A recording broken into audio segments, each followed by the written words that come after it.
ప్రభువైన యేసుక్రీస్తు నామంలో మీకందరికీ శుభములు. మనము ఈ శ్రమకాల ధ్యానాల్లో 24వ దినానికి చేరుకున్నాము. ఈ దినము యొక్క ముఖ్యమైన అంశము సూచక క్రియలు. మరి యెషయా గ్రంథం 53వ అధ్యాయం మనకందరికీ బాగా తెలిసిన అధ్యాయం ఇది. అదేవిధంగా లూకా సువార్త 23వ అధ్యాయం 8 నుంచి 12 వచనాలు. మరి మనకి ఈ దినం కొద్ది సమయం ఉంది. అదేవిధంగా రంజాన్ సెలవులు ఇవాళతో ఆఖరు కాబట్టి మరి ఈ దినం మనం కొంచెం ప్రత్యేకంగా ఈ వాక్యాన్ని ధ్యానం చేద్దాం అని నేను ఆశించుతున్నాను. మరి అందరూ ప్రతిదినం పాడుతున్నారు.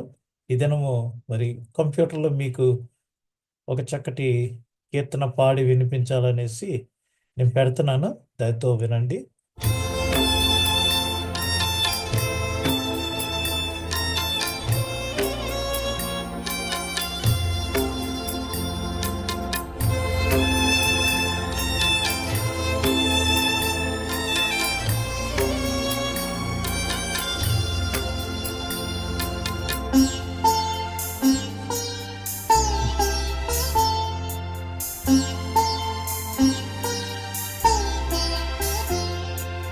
ఏ పాపమెరుగని యో పావనామూర్తి పాప విమోచకుండా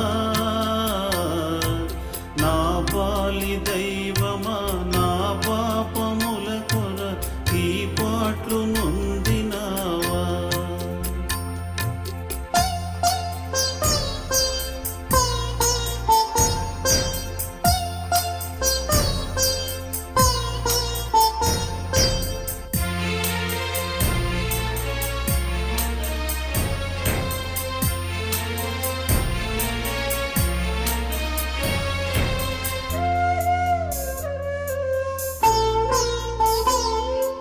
ముళ్ళతో కిరీటమల్లిని శిరముపై చల్లాటమున మొత్తిరా. ముళ్ళ పోట్లకు శిరము తల్లడిల్లగ సొమ్ము సిల్లిపోతివ రక్షక. కలువరి గిరిదనుక సిలువ మోయాలేక కలవరము నొందినావా. సిలువ నీతో మోయ తులువలు వేరొకని తోడుగా నిచ్చినారా.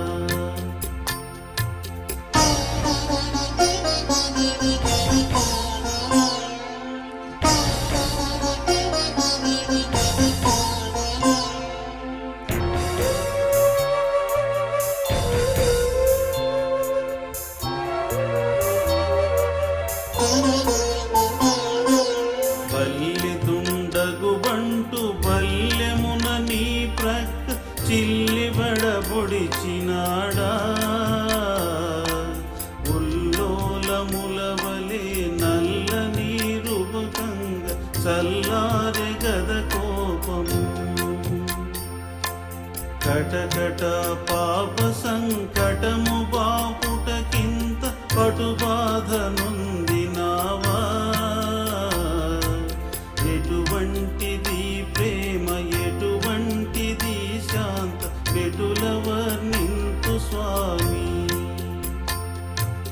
ఏ పాపమెరుగని ఓ పావనామూర్తి పాప విమోచకుండా నా పాలి దైవమా నా పాపముల కొర ఈ పాట్లు నొందినావా.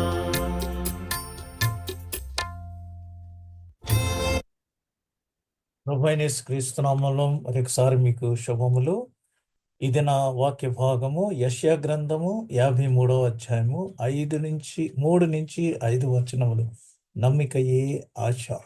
అతడు తృణీకరింపబడిన వాడను, ఆయను మనుష్యుల వలన విసర్జించబడిన వాడను, వ్యసనాక్రాంతుడుగాను వ్యాధిని అనుభవించువాడుగాను మనుష్యులు చూడనొల్లని వాడుగాను ఉండెను. అతడు తృణీకరింపబడిన వాడు గనుక మనము అతనిని ఎన్నిక చేయకపోతుమి. నిశ్చయంగా అతడు మన రోగములను భరించెను, మన వ్యసనములను వహించెను.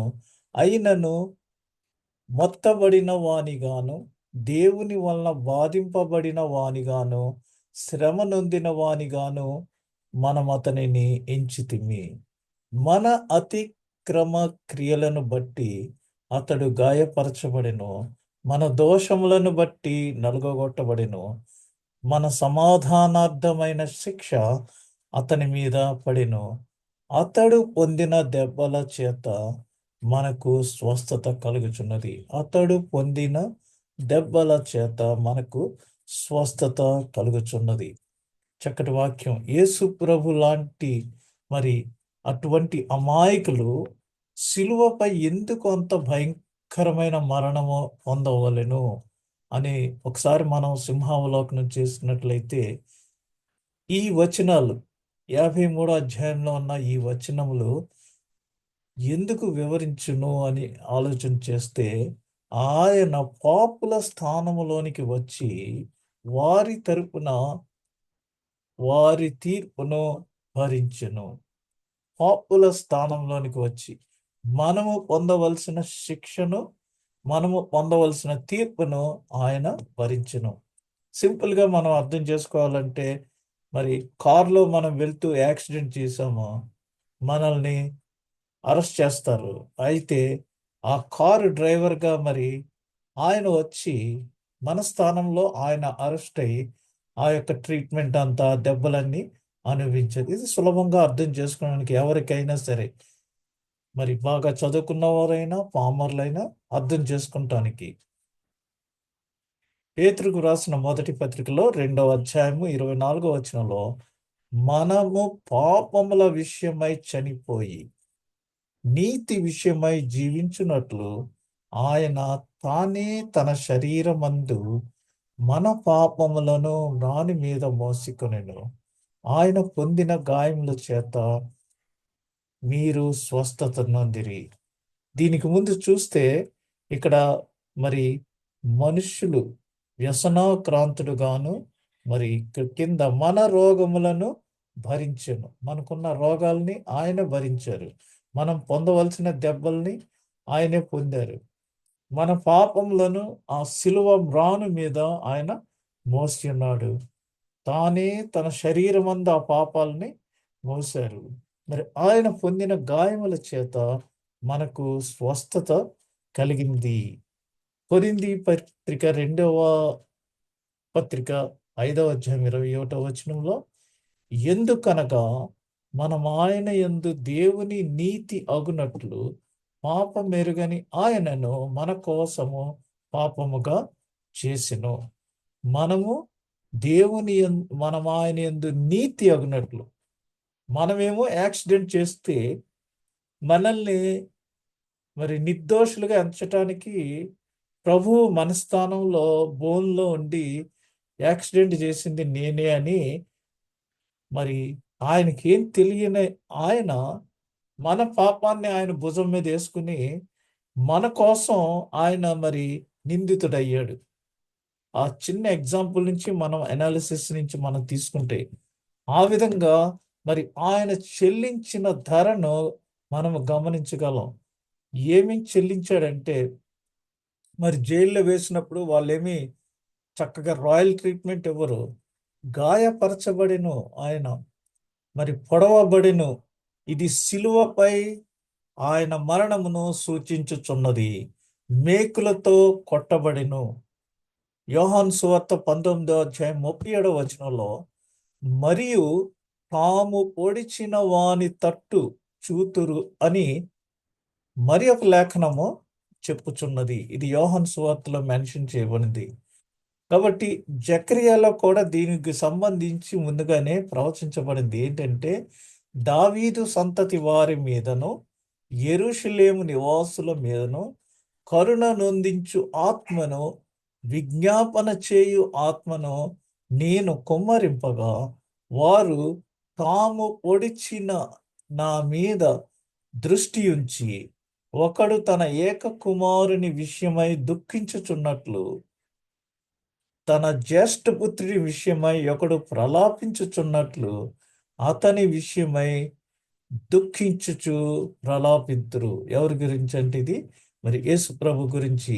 ఆయన గాయపరచబడిను, అనగా ఆ భారము క్రింద ఉన్నట్లుగా ఆయనపై మోపబడిన పాపపు బరువు, మనందరి సర్వలోక మానవాళి యొక్క పాపములన్నీ కూడా ఒకసారి ఆయన మీద వేసేస్తే కొన్ని వందల టన్నుల రోడ్ రోలర్ ఆయన మీద నుంచి నడిచి వెళ్ళిపోయే అంత పాపపు బరువు చేత ఆయన నలగగొట్టబడిను.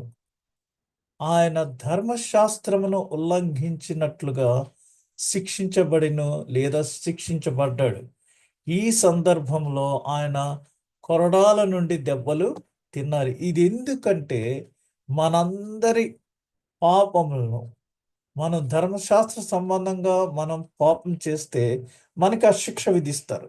అయితే ఆయన మన స్థానంలో ఉండి మనం పొందవలసిన ఆ శిక్షను ఆయన వేసుకుని ధర్మశాస్త్రమును ఉల్లంఘించినప్పుడు ఇచ్చే శిక్ష ఆయన శిక్షించబడ్డాడు. దానికి సంబంధించిన కొరడా దెబ్బలు ఆయన తిన్నారు. కాబట్టి ఆయన మనందరి కొరకై మరణించెను.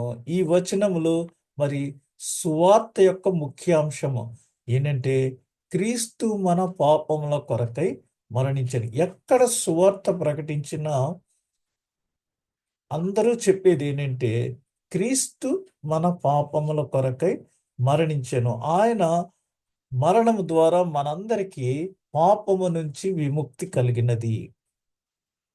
ఈ పాపము వల్ల వచ్చు జీతము మరణము. ఆ మరణాన్ని ఆయన స్వీకరించారు. స్వీయ కారం అని ఉంది కదా మనకి. ఆ విధంగా మనందరం చనిపోవలసిన వారం అయితే మన పాపములను ఆయన మీద వేసుకుని ఆయన మరణించాడు. మనకి వేరే ఆ విమోచనాన్ని ఆయన అనుగ్రహించి ఉన్నారు. ఇప్పుడు మనం ముందుకు వెళ్ళి చూస్తే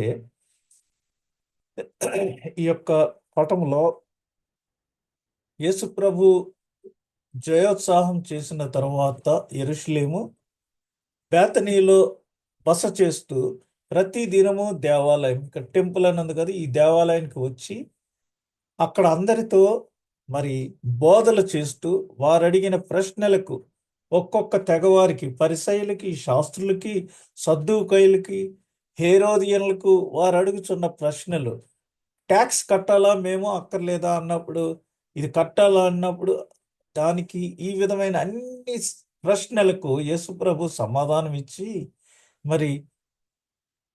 పస్కాను ఆచరించటానికి వారు యెరూషలేములో మేడగదిలో అరేంజ్ చేశారు.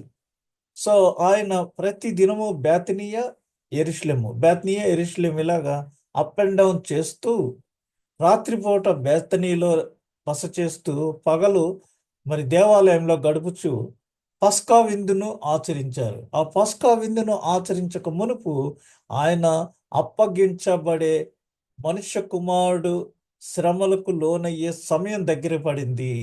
ఇక నేను మీతో ఉండే టైం దగ్గర పడింది, కౌంట్ డౌన్.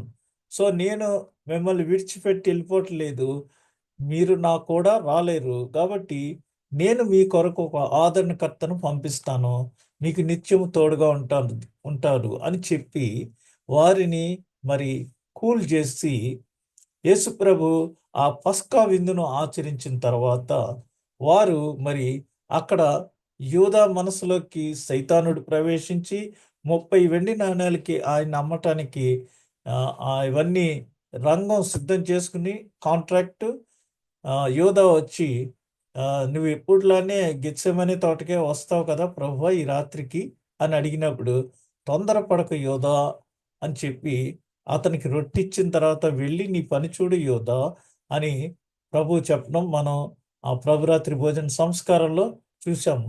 ఇది మేడగది, ట్రెడిషనల్ అప్పర్ రూమ్.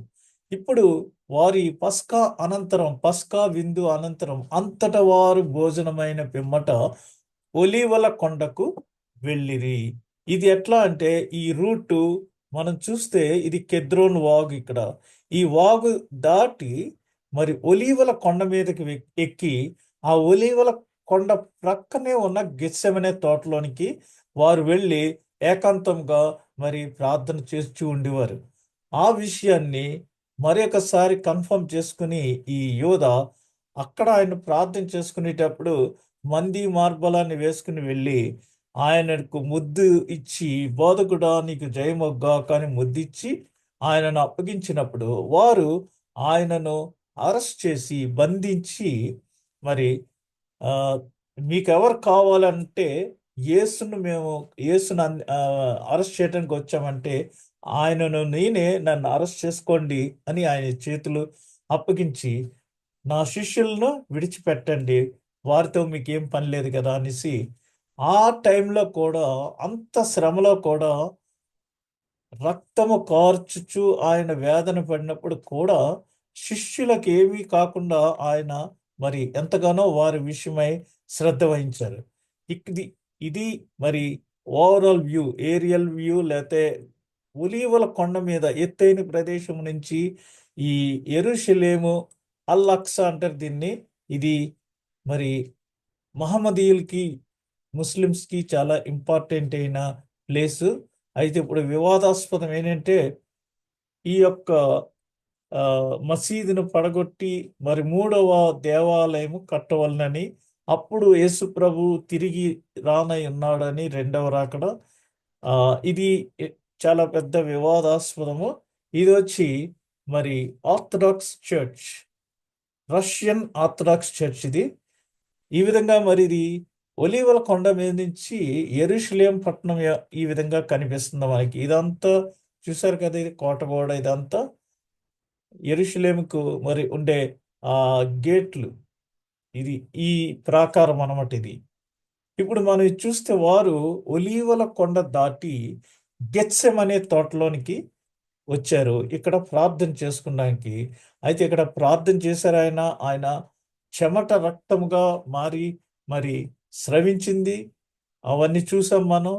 శిష్యులు నిద్రపోయారు. అయితే యూదా వచ్చి ఆయనకు బోధకుడు జయమొగ్గాక అని ముద్దిచ్చి అప్పగించినప్పుడు మరి ఆయన యూదాతో, నువ్వు స్వీకరించడానికి ఇచ్చే ముద్దు అప్పగించడానికి ఇస్తున్నావా యూదా అనేసి అన్నప్పుడు పేతురు మల్కు యొక్క చెవి తెగ నరికాడు. అప్పుడు నువ్వు కత్తిని వరలోనే ఉంచు, బయటికి తీయకూడదు అనేసి ప్రభువు తెలియజేశాడు. ఎవరికి? పేతురికి. అక్కడి నుంచి వారు ఆయన్ని బంధించి మరి అన్నా దగ్గరికి తీసుకుని వెళ్ళారు. అన్న వచ్చి రిటైర్ అయిపోయిన ప్రధాన యాజకుడు. అయితే అన్న ఏమన్నాడంటే, ఇప్పుడు నేను పదవిలో లేను, ప్రధాన యాజకుడినే కానీ పదవిలో లేను కాబట్టి కైప దగ్గరికి తీసుకెళ్ళండి అన్నారు. కైప అప్పట్లో ఉన్న రూలింగ్ ప్రధాన యాజకుడు. ఇక్కడ యేసుప్రభు కత్తి వరలో ఉంచవలను అని చెప్పారు. ఎందుకంటే నేను కూడా ఒకసారి నైట్ టైం పనిచేసేటప్పుడు మా అనుమతి లేకుండా ఒక లారీ లోపలికి వచ్చినప్పుడు అక్కడున్న గోర్ఖా ఆ కత్తిని వెంటనే తీశాడు అతని మీదకి వెళ్ళటానికి. అంతకుముందు నేను ఎప్పుడు అతను ఒకసారి కత్తి చూసి చూపించు మీది ఎలా ఉంటుందో అని, చిన్న కత్తి గోర్ఖాల దగ్గర ఉంటుంది నేపాలీస్ దగ్గర, వాళ్ళు తీయనని చెప్పాడు. ఆ రోజు ఆ కత్తిలా బయటికి తీశాడు. తీసేటప్పటికి అతను మరి ఆ లారీ డ్రైవర్ను పట్టుకుని చంపబోతున్నాడు. అప్పుడు నేను వారించి ఇతను మనవాడే అని చెప్పినప్పుడు ఆ నేపాలీ గోర్ఖా ఏం చేశాడంటే తన వేలు దగ్గర చిన్న ఘాటు పెట్టుకుని అప్పుడు కత్తి వరలో పెట్టాడు. అంటే దాని అర్థం ఏంటంటే కత్తి వరలోంచి బయటికి వస్తే రక్తం చూడందే వారు లోపల పెట్టరు. అందుచేత అతని చేతి మీద చిన్న కట్ చేసుకుని రక్తం తగిలిన తర్వాత అప్పుడు ఆ కత్తిని లోపల పెట్టాడు. అందుకని యేసు ప్రభు పేతురుతో కత్తిని వరలో ఉంచుము, అది వరలోంచి బయటికి రాకూడదు, వస్తే ఇలాంటి సమస్య వస్తుంది అనేసి నన్ను నేను రక్షించుకోలేనా పేతురు అని చెప్పి ఆయన మరి వారితో వారు అధికారికంగా ఆయన్ని బంధించి ఎక్కడ తీసుకెళ్తున్నారో వారితో వెళ్ళారు. ఇక్కడ మరి వారు ఏం చేశారంటే చూడండి,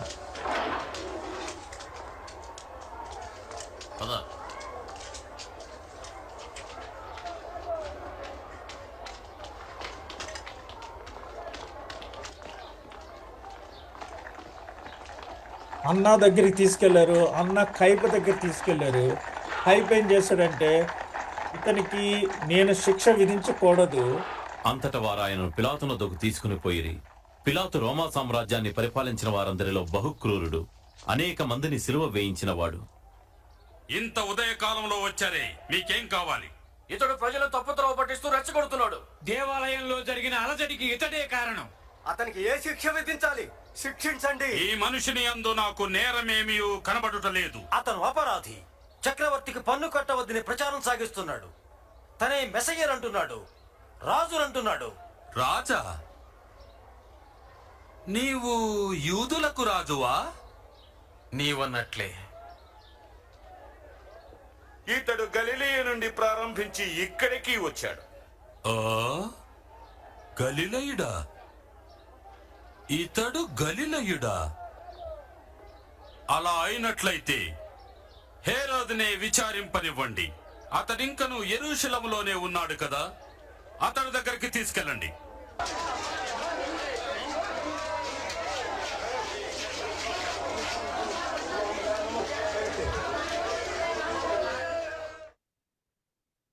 కాబట్టి ఇప్పుడు మనం చూసాం కదా,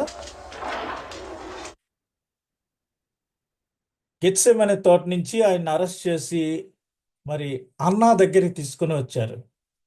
అన్నా దగ్గరికి తీసుకొస్తే అన్నా, నేను రిటైర్ అయిపోయాను, నాకు అధికారం లేదు, కైప దగ్గరికి తీసుకెళ్ళమని చెప్పాడు. కైప ఎవరంటే అతను అల్లుడే, ప్రధాన యాజకుడు.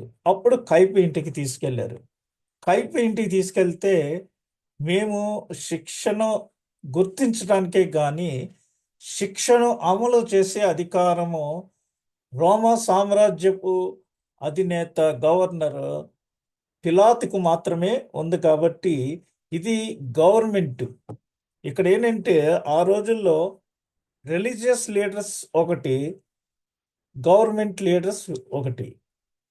ఈ రిలీజియస్ లీడర్స్ ఎంత చెప్తే అంతే, అయితే దాన్ని అమలు చేయటం మాత్రం గవర్నమెంట్.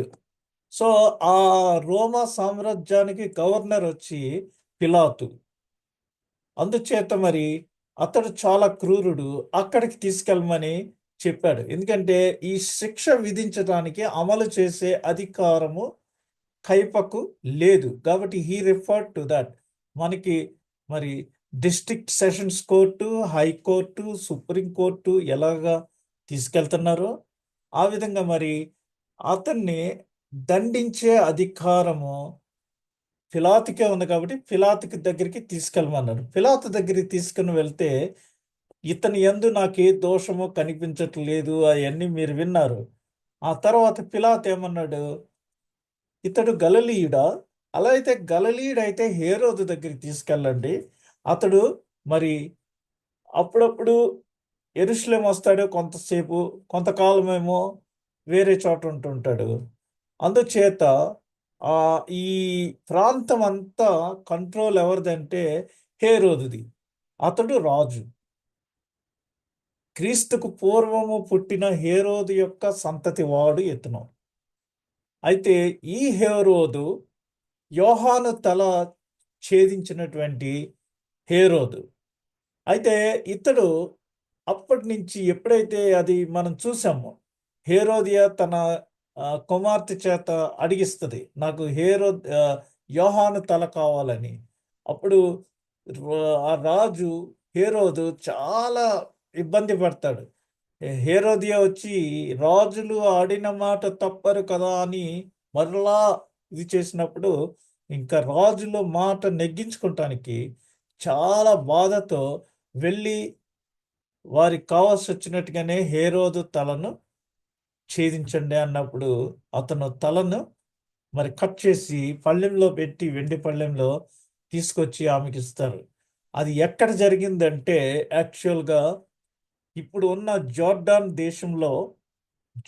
దేశం నుంచి మరి అఖాబా అనే ఎర్ర సముద్రం, రెడ్ సీ రిసార్ట్ వెళ్ళే దారిలో పెట్రాస్ అని ఉంటుంది ఒక ఏరియా. అక్కడ ఉన్న ఒక కొండ మీద యోహాను తలను మరి కట్ చేశారు. అయితే వారు ఆ తలను తీసుకొచ్చి సిరియా దేశంలో ఉన్న ఒక మాస్క్లో పెట్టారు. కాబట్టి ఆ మాస్క్లో యోహాను తల ఉండటం వల్ల అది యూదులకు, క్రైస్తవులకు, ముస్లిమ్స్కి ముగ్గురికి కావలసిన ప్రదేశము. ఆ విధంగా వారు మరి యోహాను తలను ఖండించి ఛేదించి అక్కడ పెట్టారు. బాడీ వచ్చి జార్దాన్ దేశంలో మరి పాలస్తీనాకు సంబంధించిన ప్రాంతంలో అక్కడ ఉంది.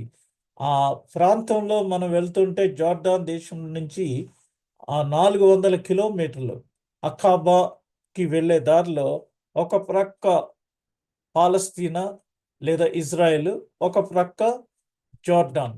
ఈ విధంగా పొడిగిని ఆ రోడ్డు డివైడ్ అవుతూ ఉంటుంది.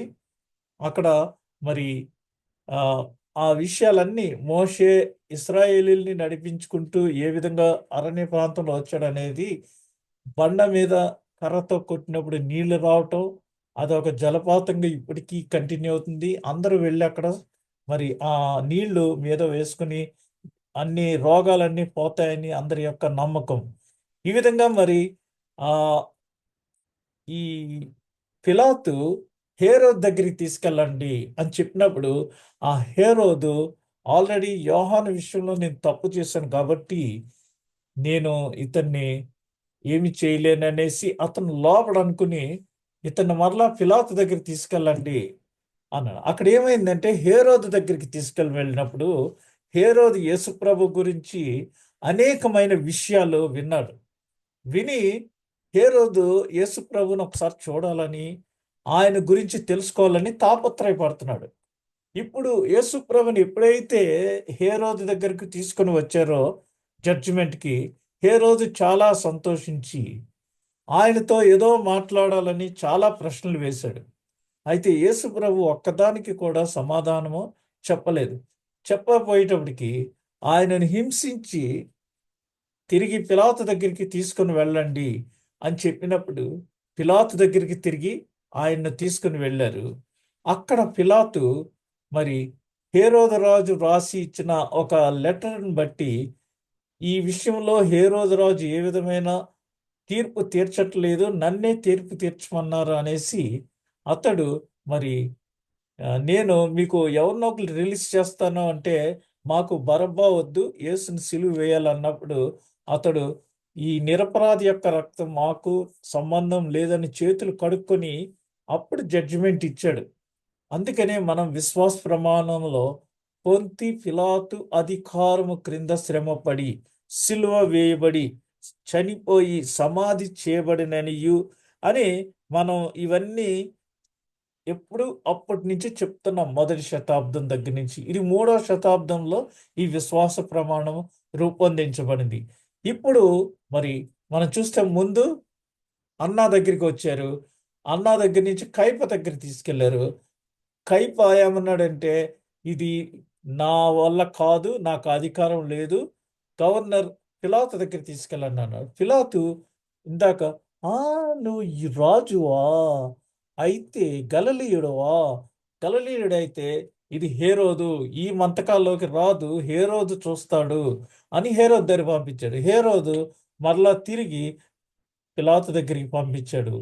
ఇక్కడ పిలాతు తీర్పిచ్చిన తర్వాత మరి ఇదిగోండి గెత్సెమనే తోటకి, గొల్గొతా ఈ ప్రాంతానికి ఆయన తీసుకుని వెళ్ళి అక్కడ సిలువ వేశారు. ఇప్పుడు మనం చూస్తే ఈ లూకాసు సువార్త 23వ అధ్యాయం 8 నుంచి 12 వచనాల్లో హేరోదు సూచక క్రియ కోరెను. హేరోదు యేసును చూచి మిక్కిలి సంతోషించెను. హేరోదు ఎలాగ యేసుని చూచాడో అన్న కాంటెక్స్ట్లన్నీ నేను మీకు ఇప్పుడు వివరించాను. పిలాతు దగ్గర నుంచి హేరోదు దగ్గరికి యేసు పంపబడ్డారు. ఆయనను గూర్చి చాలా సంగతులు విన్నందున ఆయన ఏదైనాను ఒక సూచక క్రియ చేయగా చూడ నిరీక్షించి బహుకాలము నుండి ఆయనను చూడగోరెను. ఎవరు? ఈ హేరోదు. ఆయనను చూచినప్పుడు చాలా ప్రశ్నలు వేసినను ఆయన అతనికి ఉత్తరము ఇయ్యలేదు. కాబట్టి ప్రధాన యాజకులను శాస్త్రులను నిలువబడి ఆయన మీద తీక్షణముగా నేరము మోపిరి. హేరోదు తన సైనికులతో కలిసి ఆయనను తృణీకరించి అపహసించి ఆయనకు ప్రశస్తమైన వస్త్రము తొడిగించి పిలాతు వద్దకు మరలా పంపెను. ఆయనకు ప్రశస్తమైన వస్త్రము తొడిగించి. ఇది మీరు వీడియో క్లిప్లో చూస్తారు, జాగ్రత్తగా గుర్తుపెట్టుకోండి. అంతకు ముందు హేరోదు పిలాతును ఒకనికొకడు శత్రువులై ఉండి ఆ దినముననే ఒకనికొకడు మిత్రులైరి. ఒక్కొక్కసారి శత్రువులు కామన్గా ఉండే పర్సన్ కొరకు మిత్రులు అవుతారు. ప్రాబ్లం వచ్చి కామన్ ప్రాబ్లం, వారిద్దరూ ట్రై చేస్తున్న ప్రాబ్లం ఒకటైనప్పుడు వారిద్దరు శత్రువులైనా సరే they will join there hands. ఇక్కడ ఆ విధంగా మరి ఈ యొక్క హేరోదు పిలాతుకు మరి మిత్రుడయ్యాడు అదే దినాన్న. ఇప్పుడు హేరోదు యేసు ప్రభుని ఏమి ప్రశ్నలు అడుగుతున్నాడో మనం చూద్దాం. పిలాతు దగ్గర నుంచి హేరోదు దగ్గరికి యేసు ప్రభుని తీసుకొని వచ్చారు. ఇతడు హేరోదు. నీవెవరవని చెప్పుకుంటున్నావు?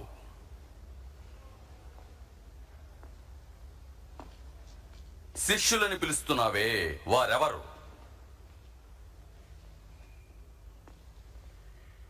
నీవేవేవో అద్భుతాలు చేస్తావని అనేక మంది చెప్తున్నారు.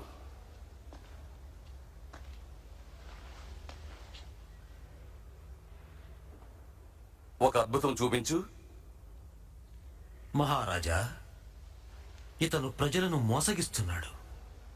తానే రాజునని చెప్పుకుంటున్నాడు. ఇతన రాజా?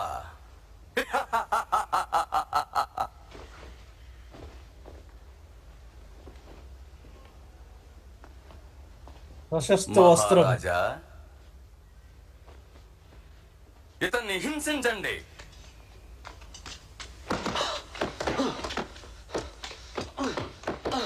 పిలాతు వద్దకే తీసుకువెళ్ళండి, ఆయనే విచారించాలి. కాబట్టి హేరోదు దగ్గర నుంచి ఇక్కడ మరలా ఇతన్ని పిలాతు దగ్గరకు తీసుకుని వచ్చారు. ఇప్పుడు పిలాతు ఆయనకు తీర్పిచ్చి గొల్గతాకి సిలువ వేయటానికి పంపిస్తారు. ఈ విషయాలన్నీ మనం పరిశీలించినప్పుడు అద్భుతముల పట్ల హేరోదు యొక్క ఆశలు, ఏదన్నా ఒక అద్భుతం చేయి అన్నాడు కదా ఇప్పుడు మీరు, అంటే హేరోదుకి యొక్క ఉత్సుకత అంటే క్యూరియాసిటీ, యేసు ప్రభు ద్వారా ఏదో ఒక అద్భుతం చేయించి ఆ అద్భుతాన్ని చూడాలని. అదే 8వ వచనంలో ఈ దినానికి వాక్య భాగంలో హేరోదు యేసును చూచి మిక్కిలి సంతోషించెను. ఆయనను గూర్చి చాలా సంగతులు విన్నందున ఆయన ఏదైనాను ఒక సూచక క్రియ చేయగా చూడ నిరీక్షించి బహుకాలము నుండి ఆయనను చూడగోరెను. ఇక్కడ యోహాను సువార్త 4వ అధ్యాయం 48వ వచనంలో యేసు సూచక క్రియలను మహత్కార్యములను చూడకుంటే మీరెంత మాత్రము నమ్మరని అతనితో చెప్పెను. ఈ రోజుల్లో మనం కూడా అనేక సంఘాల్లో ఎవరినన్నా గెస్ట్ స్పీకర్ని పిలిచినప్పుడు ఆ సంఘస్థులు లేకపోతే అందరూ అడిగేది ఏంటంటే, అయ్యా ఈ గెస్ట్ స్పీకర్ గారికి స్వస్థత వరాలు ఉన్నాయా, ప్రవచన వరం ఉన్నదా అని అడుగుతూ ఉంటారు. అంటే people are looking for that only. ఇక్కడ హేరోదు రాజు యేసు ప్రభు ఏమైనా సూచక క్రియ చేస్తాడా అని ఎంతో ఇంట్రెస్టింగ్గా ఉన్నాడు. ఈ రోజున సభలు జరిగినా ఏం జరిగినా అక్కడికి వచ్చే వారి ద్వారా స్వస్థత ఏమైనా జరుగుతుందా అని చూస్తున్నారు. స్వస్థత మనము ప్రార్థించినప్పుడు ప్రభుకి ఆయన నేరుగా మనకు స్వస్థత అనుగ్రహించటానికి సిద్ధంగా ఉన్నాడు. ఎందుకనగా నిశ్చయముగా అతడు మన రోగములను భరించెను. చక్కటి వాక్యం ముందుగానే చూసాం మనం. యెషయా గ్రంథం 53వ అధ్యాయం. మన దోషములను బట్టి అతడు మొత్తబడెను. మనం చేసిన తప్పులన్నీ ఆయన మీద వేసుకున్నాడు. ప్రపంచంలో అందరి తప్పులు ఆయన మీద వేసుకున్నప్పుడు ఆయన మీద ఎంత భారం ఉందో మనం గమనించాం. కాబట్టి ఈయన అది చేస్తారా ఇది చేస్తారా అని అడగక్కర్లేదు. ఆల్రెడీ మన గురించి అన్నీ ఆయన భరించాడు. ఇప్పుడు మనము ఆయనను ఏది అడిగిననో ఆయన పేరిట తండ్రి అది మనకు అనుగ్రహించడానికి సిద్ధంగా ఉన్నాడు. తండ్రికి మనకి తెగిపోయిన సంబంధాన్ని ఆయన పునరుద్ధీకరించి మరి తండ్రితో మనకి కాంటాక్ట్ ఏర్పరిచి ఇవన్నీ సెట్ చేసి యేసు ప్రభు సమాప్తమైనదని చెప్పి తండ్రికి తన ఆత్మను అప్పగించి మరి సిలువలో మరణించారు. ఇక్కడ యేసు పట్ల అతనికి ఆకర్షణ కలిగి ఉండేను. ఎందుకని? ఆయన కీర్తి గురించి విన్నాడు. ఆయన సంకేతములను చూడవలననే కోరిక ఈ హేరోదు రాజులో ఎక్కువైపోయింది. ఇంకొకటి ఏంటంటే వినోదాన్ని కోరటం. ఎవరికైనా మ్యూజిక్ వస్తే ఫ్లూట్ మీద ఓ పాట వాయించు అంటారు. అలాగా యేసు ప్రభు వినోదం చేస్తాడు, లేకపోతే సూచక క్రియలు చేస్తాడని యేసును ఒక దృశ్యంగా చూడటం, అద్భుత ప్రదర్శనల పట్ల కోరిక, యేసు చేసే ఆ అద్భుతాల గురించి ఒక ప్రదర్శన చేయమని అతనికి కోరిక ఉండటం ఇక్కడ మరి మనం గమనించవచ్చు. రెండవది హేరోదు యొక్క ఘర్షణ. అక్కడ 9వ వచనంలో ఆయనను చూచినప్పుడు చాలా ప్రశ్నలు వేసినను ఆయన అతనికి ఉత్తరమేమీ ఇయ్యలేదు. మనకి ఒక్కొక్కసారి మనం అనుకుంటాం, మనం ఎవరినైనా ప్రశ్నలు అడిగినప్పుడు నో రెస్పాన్స్ అయితే మనకి చాలా కోపం వస్తుంది. ఇక్కడ హేరోదు రాజు ఘర్షణ అది ఏమంటే, మొదటిగా యేసును ప్రశ్నించాడు, సమాధానాలు కోరాడు, ఆయన అధికారాన్ని ప్రశ్నించాడు. మరి ఇవన్నీ చేసిన రక్షకుని మౌనం, ఆయన నోరు మెదపలేదు. యేసు ప్రతిస్పందించుటకు నిరాకరించుట. అతడు ఎన్ని ప్రశ్నలు అడిగినా ఒక రాజు లెవెల్లో యేసు ప్రభు దానికి ప్రతిస్పందించి ఏ విధమైన ఆన్సర్ ఇవ్వలేదు. ఆయన మౌనం యొక్క ప్రాముఖ్యత అది అతనికి ఘర్షణ కలుగజేసింది. ఇక్కడ మరి ఇది కాదు.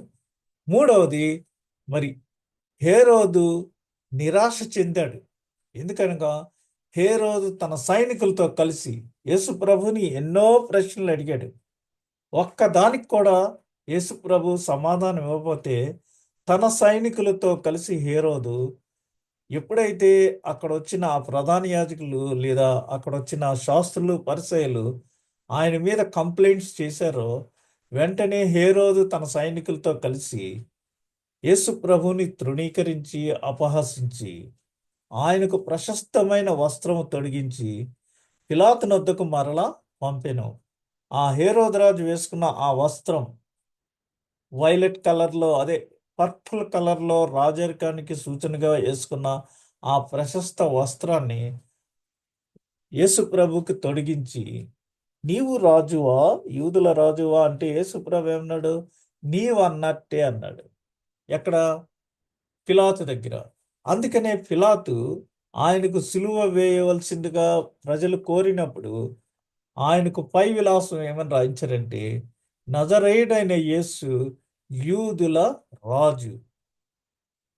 అది వారందరికీ ఇష్టం లేదు. ఎందుకంటే యూదుల రాజున ఆయన పిలువబడటం వారికి ఎవరికి ఇష్టం లేదు. ఇదేంటి ఇలా రాసావు, జడ్జిమెంట్ ఇలా ఇచ్చావు అంటే, నేను ఇచ్చాను, నేను చెప్పినట్టు చేయండి అంతే, దట్స్ ఆల్, ఫినిష్డ్ అని పిలాతు అనగా, పిలాతు కూడా యేసు యూదుల రాజు అని అంగీకరిస్తున్నాడు. అంచేత అంతకు ముందు హేరోదును పిలాతును ఒకరికొకరు శత్రువులై ఉండి ఆ దినముననే ఒకరికొకడు మిత్రులైరి. ఇక్కడ యోహాను సువార్త 1వ అధ్యాయం 11వ వచనం చూస్తే, ఆయన తన స్వకీయుల యొద్దకు వచ్చెను, ఆయన స్వకీయులు ఆయనను అంగీకరింపలేదు. తన ప్రజలు అని ఎంతో ప్యాషన్తో యేసు ప్రభు వస్తే వారు ఆయనను చేర్చుకోలేదు, ఆయన్ని అంగీకరించలేదు. మెస్సయ్య కింద వారు అంగీకరించలేదు. ఒక్కొక్కసారి మనం కూడా తెలుగు వాళ్ళే కదా, ఇండియన్సే కదా అని మనం అక్కడికి వెళ్తే మనకి కోఆపరేట్ చేయరు.